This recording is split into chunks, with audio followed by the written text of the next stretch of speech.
Around 1550 BC, Egypt rose from crisis and became one of the most powerful civilizations on Earth. Not just a kingdom, not just a land of pyramids and temples, but an empire.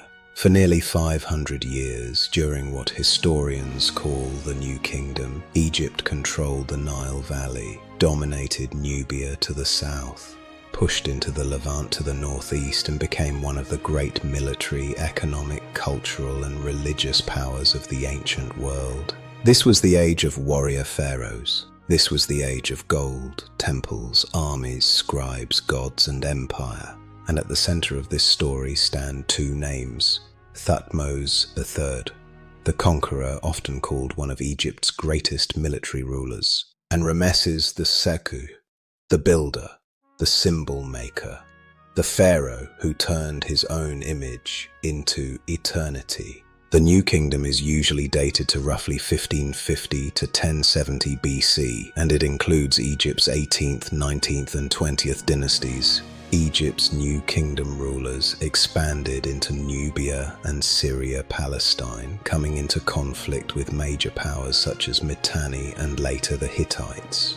But the real question is this: how did Egypt become so strong that for a time it stood as one of the most powerful civilizations in the world? To understand the New Kingdom, we have to begin with fear. Before Egypt became an empire, it had been humiliated. Foreign rulers known as the Hyksos had taken control of parts of Egypt. They ruled from the north. They brought new military technology. For centuries, Egypt had imagined itself as the center of order, a land protected by the gods, surrounded by chaos. This trauma changed the Egyptian mind.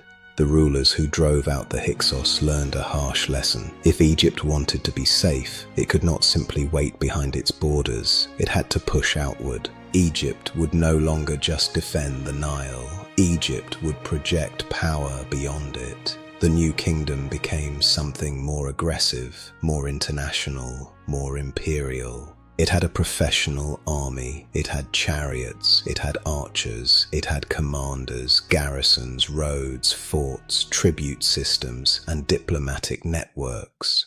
Egypt's wealth came from the Nile, but its power now reached far beyond the river. It was playing the highest level geopolitical game of the Bronze Age. And one pharaoh would master that game better than almost anyone. His name was Thutmose III. But his path to power was unusual.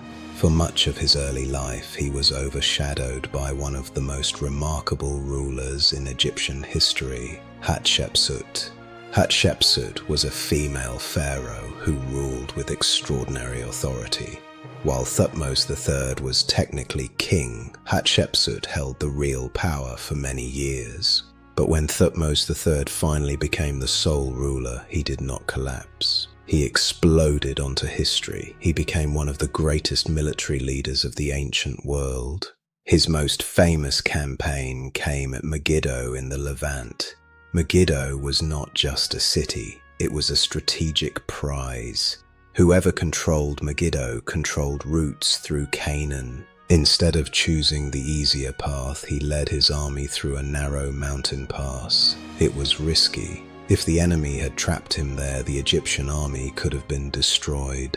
But the gamble worked. The Egyptians won a major victory. This was not just a battle, it was a message. Egypt was now an empire that could strike deep into Asia. After Megiddo, Thutmose III launched campaign after campaign. He built a system. Defeated rulers were often allowed to remain in power, but they had to send tribute. In Nubia, Thutmose III established a more direct imperial rule. Nubia gave Egypt access to gold, and gold was not just wealth. Gold was diplomacy. Gold was proof that the gods favored Egypt. But New Kingdom power was not only military. Egypt's strength was also cultural and religious. The god Amun became central to New Kingdom ideology. When Egypt conquered foreign lands, the story was not simply political, it was sacred. Every column, every inscription was saying the same thing. Egypt is ordered.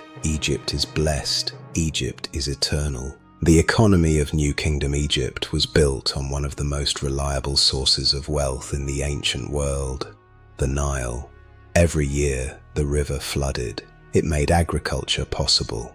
Egypt controlled trade routes. It imported cedar wood, luxury goods, and materials from Africa.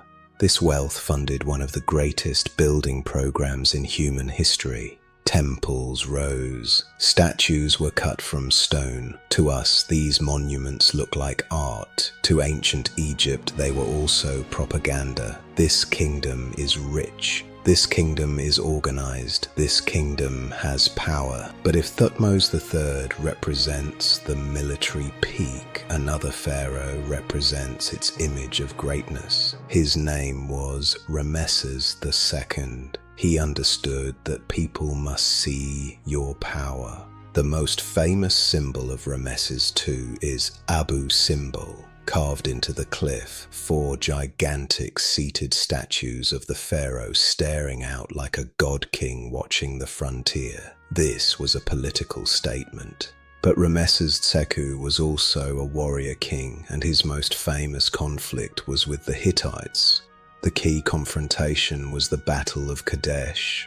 Ramesses presented Kadesh as a heroic Egyptian victory. On temple walls, the king could turn danger into glory. He was not only fighting with weapons, he was fighting with stories. He was a master of royal image. After years of conflict, Egypt and the Hittites eventually made peace. This shows how advanced New Kingdom politics had become. Great kings sent letters. They exchanged gifts. They negotiated borders. So what made New Kingdom Egypt one of the strongest civilizations of its time? First, geography. The Nile gave Egypt food, transport, and unity. Second, resources, Nubian gold and agricultural surplus. Third, military transformation. Fourth, administration. Egypt had scribes, tax systems, and bureaucracy.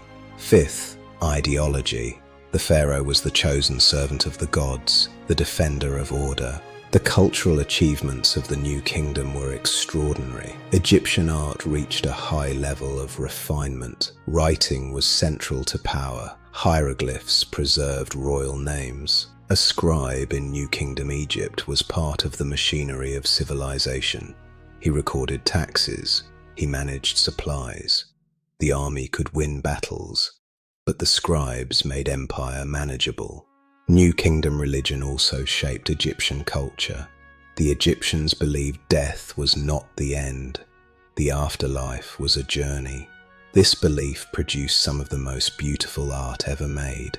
To build a royal tomb required artists, stonecutters, planners, and supplies. New Kingdom Egypt could do this because it had the economy, administration, and ideology to support it. Its greatness was a system. So who should be remembered? If we are talking about military conquest, the answer is probably Thutmose III. But if we are talking about monumental greatness, it is Ramesses II. Both men matter. But every great age has a shadow. Over time, Egypt faced pressure from outside and weakness from within. By around 1070 BC, the New Kingdom came to an end. The age of empire was over. And yet look at what remains. The temples still stand. The statues still stare into the desert. The hieroglyphs still speak from stone. Egypt achieved something rare. It made the world remember it. This was ancient Egypt's New Kingdom, the Empire of the Nile. Thanks for watching. Be sure to like, subscribe, and ring the bell for more incredible stories from history.